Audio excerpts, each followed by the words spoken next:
பார்த்த உடனே ஒரு வாட்டியாச்சும் ட்ரை பண்ணணும்னு நினச்சி ட்ரை பண்ண ரெசிபி தான் இந்த ரெசிபி, திருப்பாகம். வாங்க இதை எப்படி செய்கிறதுன்னு பார்க்கலாம். Welcome to Sara's kitchen. இன்றைக்கி நம்ம சாராஸ் கிச்சனில் ஒரு சூப்பரான ரெசிபி தான் பார்க்க போகிறோம்.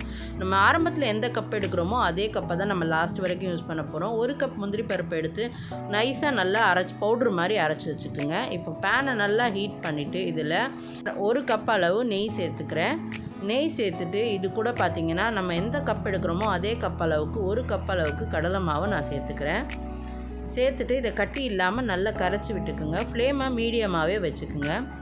நல்லா கரைஞ்சி வந்ததும் இப்போ நம்ம எடுத்து வச்சுருக்கிற பவுட்ரு பண்ணி வச்சுருக்கிற இந்த முந்திரி பருப்பை இதோட நம்ம சேர்த்துக்க போகிறோம். சேர்த்துட்டு ரெண்டையும் நல்லா இந்த மாதிரி கலந்து விட்டுக்குங்க. ஓரளவு நல்லா கலந்து விட்டுட்டு கடலை மாவுடைய பச்சை வாசனை போகணும். நல்லா கலந்து விட்டுட்டு எந்த கப் எடுத்தோமோ அதே கப்பில் ஒரு டம்ளர் அளவு பாலை நான் இதில் சேர்த்துக்க போகிறேன். ஸோ பால் சேர்த்ததும் பார்த்திங்கன்னா நல்லா கெட்டியாக ஆரம்பிக்கும். நல்லா கெட்டியாக இந்த மாதிரி பதத்துக்கு வரும்போது இங்கே இதில் ஒரு கப்புக்கு 2 கப் அளவு சர்க்கரை சேர்த்துக்க போகிறேன். சர்க்கரை சேர்த்து சர்க்கரை நல்லா இலகி வரணும்.